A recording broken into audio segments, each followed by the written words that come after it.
네. 오늘은 선지서에 대해서 좀 여러분들에게 말씀을 나누려고 합니다.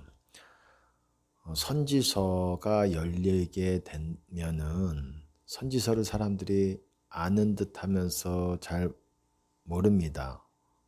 무엇을 말하는 것인지. 여러분, 선지서는 그래요. 그 당시에 선지자들이 하나님께 말씀을 받아서 이스라엘 백성이 죄에 대해서 이스라엘 백성이 지은 죄로 인해서 어떤 결과가 일어나는지, 그리고 그 죄에 대해서 하나님께서 선지자들을 통해서 알려주시지요. 뿐만 아니라 아주 중요한 주제가 있어요. 앞서 제가 다른 동영상에서 그것을 말씀을 드렸지만 바로 무엇이냐면 여호와의 날이라는 거예요. 여호와의 날.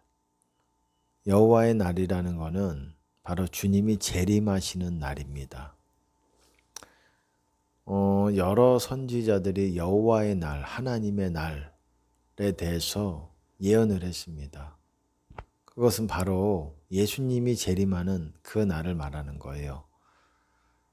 선지서가 열리게 되면은 여러분, 예수님이 쉽게 말해서 재림하시는 시기, 휴거의 시점이 분명하게 드러나게 됩니다. 정확하게 드러나요. 타임라인이 딱 이렇게 그림이 그려지게 됩니다.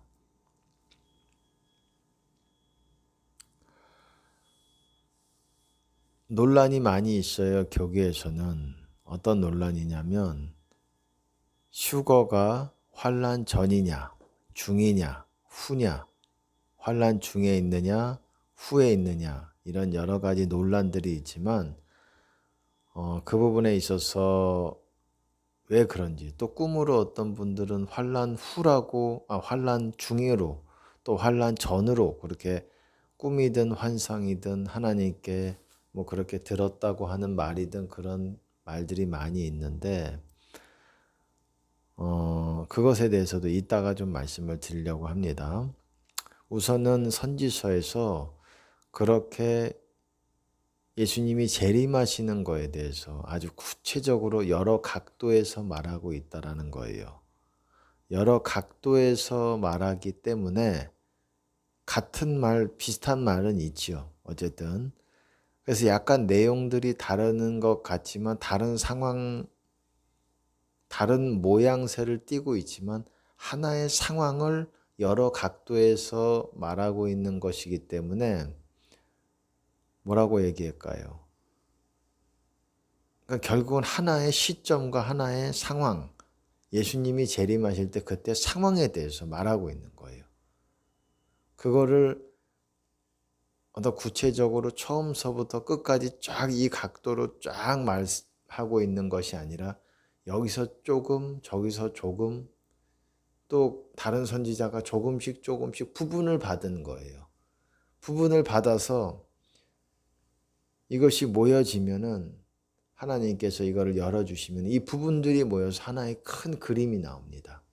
퍼즐이 맞춰지는 거예요. 그게 주님이 재림하셔서 오셔서 어떤 일을 행하시는지, 그리고 어떤 모양새로 어떤 모습으로 오시는지, 이런 것들을 구체적으로 오셔서 무엇을 하시는지 이거를 구체적으로 보여주고 있다는 거예요.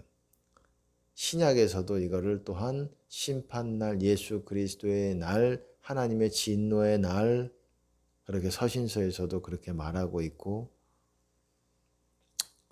또 심판날이라고도 얘기하고 있고, 또 뭐라고 말합니까?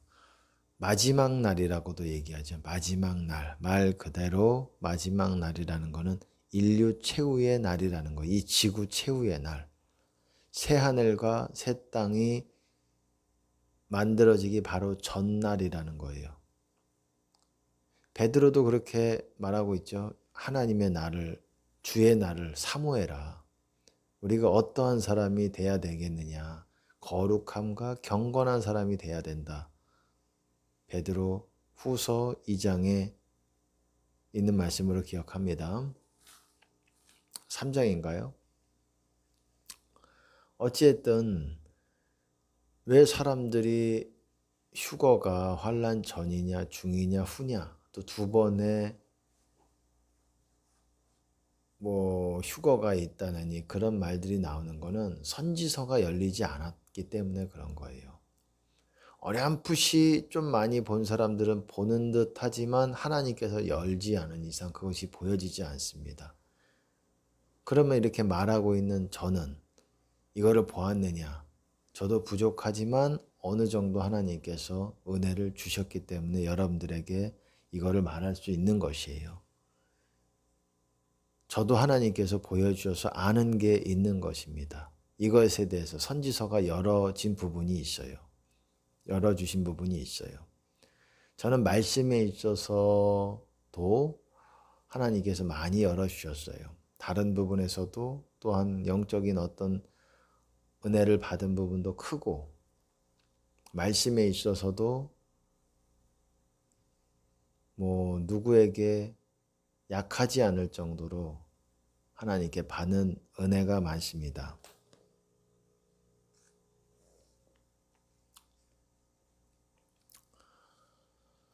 이렇게 은혜를 하나님께 받았습니다. 그래서 여러분들에게 선지서가 열리게 되면은 쉽게 말해서 주님 재림하시는 것이 마지막 환난 끝이라는 걸 알게 돼요. 결론부터 말하면은 뭡니까? 결론부터 말하면 좀 여러분들이 갸우뚱갸우뚱 고개를 할 것 같아요. 하지만은 그렇습니다.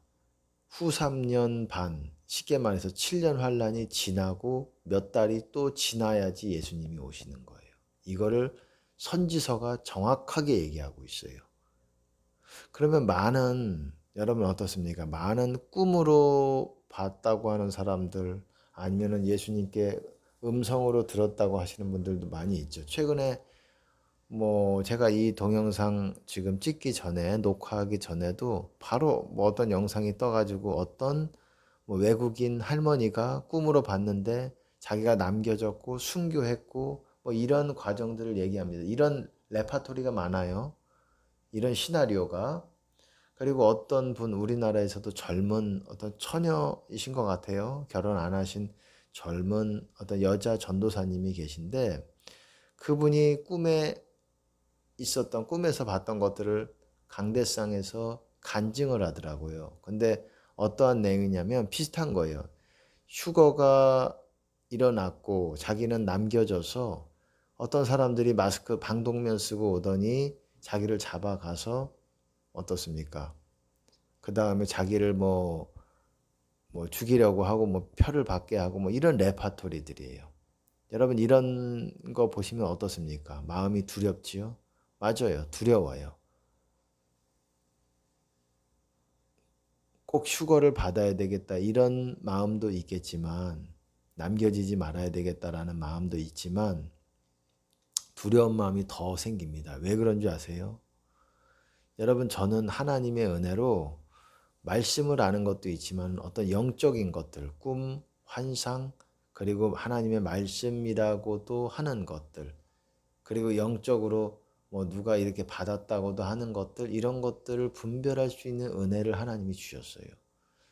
제가 자랑 차원에서 하는 말이 아니라 다른 분들은 이런 것들을 잘 못하는 것 같아요. 그러니까 이런 은혜가 없는 것 같아요. 왜냐하면 본인이 받아도 본인이 분별을 하지를 못하기 때문에 그렇습니다. 이런 꿈을 저는 기도해 보면은 바로 하나님께서 알려주세요. 주님이 주신 게 아닙니다. 마귀가 준 거예요.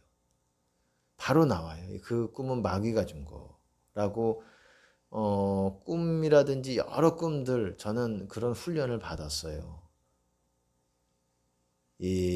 아주 전부터도 어떤 주님의 음성을 분별하는 거에 대해서 주님의 음성을 대언했던 내용들에 대한 것들을 분별하는 거에 대해서 그리고 꿈, 환상 많은 시간에 어떤 그런 것들을 분별하는 시간들을 하나님께서 훈련들을 시키셨어요.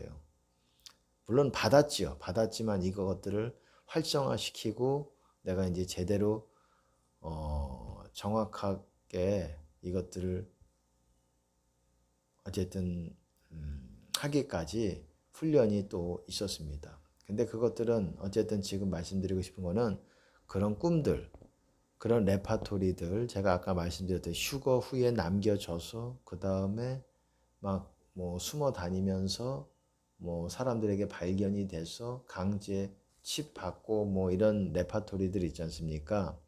이거 여러분 거의 마귀가 준 거라고 보시면 됩니다. 꿈 자체를 이거는 사람이 만들어낼 수 없는 꿈이에요. 누가 자기적으로 만들어내기가 어려운 거예요. 마귀가 준 것이 보통 그렇습니다. 마귀가 준 꿈은 두려움이 확 일어요. 마귀가 이런 것들을 비슷하게 받는 거 보니까는 공통적으로 밀고 있는 것 같아요. 마귀가. 근데 실상은 그렇지 않습니다. 제가 아는 어떤 영적인 선지자로 하나님께서 부르신 세우신 사람 꿈들은 또 그렇지 않아요.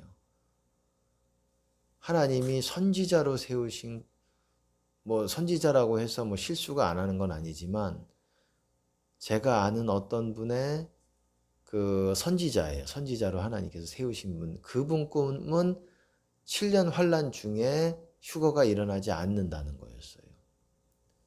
정 반대적인 거 아닙니까? 꿈들이 서로 상충하잖아요.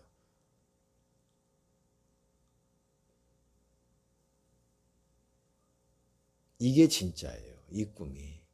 그리고 이게 성경을 신약으로만 보면 잘 몰라요. 근데 아까 말씀을 드렸듯이 선지서가 열리게 되면 예수님 재림하시는 시점이 나옵니다. 그 날과 시는 몰라요. 날과 시는 저도 모르지만 어떤 상황 가운데서 일어나게 될지를 알게 된다는 겁니다. 제가 간단하게 말씀을 드리면은 이스라엘이 아주 중요한 하나님의 시간표입니다. 이스라엘을 우리가 초점을 맞춰야 되고 주목해야 돼요. 예수님이 재림하시는 때는 그것과 관련이 있기 때문에 그렇습니다. 왜냐하면 이스라엘의 두 번의 예루살렘을 에워싸는 일이 일어나게 돼요. 세상 끝날까지 새하늘 새 땅 이전에 예루살렘이 두 번이 열방들의 열국들에 의해서 에워싸이게 돼서 공격당하는 일이 일어나게 됩니다. 첫 번째는 후 3년 반 들어가기 바로 전이에요. 그때죠. 후 3년 반 들어갈 때죠. 거의 제가 아는 한 28년도가 될 것 같아요. 28년도, 2028년도 아니면 29년도. 빠르면은 28년도, 29년도 그때쯤이 될 거고 그 다음에 7년 환란 후에도 그 지나서 몇 달 후에 한 3달, 4달, 2달, 3달, 4달 이후에 또한 그러한 일이 일어납니다. 두 번째 또 일어나는데 첫 번째 그런 일과 두 번째 일의 차이는 뭐냐면 첫 번째 그렇게 열국들에 의해서 이스라엘이 공격당하는 때는 예루살렘을 점령당합니다. 예루살렘에 침공을 당해요. 이스라엘로 나라들이 넘어왔고 어떻습니까? 예루살렘으로 침공을 해요. 그래서 예루살렘이 점령당하고 대사륙이 일어납니다. 사륙. 그것을 큰 환란, 대환란이라고 부르는 거고 두 번째는 그것을 아마게돈 전쟁이라고 말합니다. 이제 짐승이 그 3년 반, 후 3년 반 권세를 다 사용하고 나서 권세가 없어졌어요. 하나님께서. 그 다음에 하나님께서 그것을 권세가 이제 끝나게 하셨지요. 그 다음에 이제 그 짐승뿐만 아니라 적그리스도죠. 짐승. 적그리스도와 그리고 열국들, 나라들, 그거를 곡전쟁이라고도 얘기합니다. 곡전쟁, 마곡 땅에 있는 곡가. 그게 에스겔서 38장 9장에 나와 있죠. 그게 아마게돈 전쟁을 말하는 거예요. 이제 이스라엘을 완전히 멸망시키기 위해서 다시 한번 모이게 됩니다. 갈멜산 근처라고 보시면 됩니다. 그 근처에서 모여서 이제 예루살렘으로 진격해 들어옵니다. 그 사이에 있는 도시들은 초토화되는 거예요.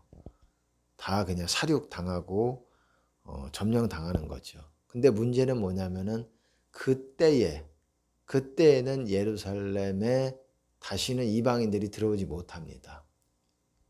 그때는 하나님께서 거기에 구원을 두십니다. 시온산에는 구원이 있을 것이다. 거룩함이 있을 것이다. 그때쯤에 예수님께서 오시는 거예요. 그런 아마게돈 전쟁 나라들을 마지막 때 그렇게 모아서 그런 때가 된다. 마지막 때 그때까지 살아남아서 신앙을 지키고 있는 분이라면 그때가 보인다. 이제 그런 소문이 들린다. 그러면 주님 재림하심이 거의 오래 안 걸린다라고 보시면 됩니다. 금방이라고 보시면 돼요. 그 날과 시는 알 수 없습니다. 하지만 성경에는 여러분 다니엘서에서도 보시면은 1290일, 1335일 정확하게 나오고 있어요. 1300 더 기다려서 1335일까지 이르는 자는 복이 있나니. 복이 있다라는 거는 여러분 구원받는다는 거로 복이 있다라는 거예요. 그때까지 기다리는 사람이. 정확하게는 말씀을 드릴 수는 없지만은 어쨌든 성경에서는 주님이 재림하시는 시기에 대해서 그 상황에 대해서 정확하고 아주 구체적으로 묘사하고 있다라는 거예요. 이것이 또한 요한계시록, 선지서가 요한계시록과 맞물려 가지고 해석을 정확하게 풀어내게 됩니다. 정확하게 열리게 돼요. 요한계시록이 마치 퍼즐을 맞춰놓은 선지서에서 여러 개의 어떤 그런 어려운 내용들, 그렇게 암호화되어 있던 어려운 내용들이 퍼즐들이 맞춰진 게 요한계시록이라고 보면 됩니다. 그래서 요한계시록만 보면 해석이 안 돼요. 어려우니까. 선지서가 열려야지 요한계시록도 같이 열리게 되는 겁니다. 저는 그것을 어느 정도 경험을 했고 그렇기 때문에 여러분들에게 자신 있게 얘기할 수 있는 거예요. 그런 꿈들이 많잖아요. 아까 전에도 말씀을 드렸듯이 어떻습니까? 휴거가 일어났고 남겨져서 그 다음에 굉장히 험한 꼴들을 보죠. 험한 모습이 되죠. 막 이렇게 어떻습니까? 막 잡혀가고 막 이런 내용들이 있지 않습니까? 거의 주님이 주신 것이 아닐 확률이 많아요. 제가 그런 것들을 보면 기도해 봅니다. 아니에요. 마귀가 준 것이에요. 마귀도 그렇게 비슷하게 줄 수가 있다라는 겁니다. 여러분 여기까지 얘기하겠습니다. 오늘 아주 중요한 것들을 여러분들과 나눠봤습니다.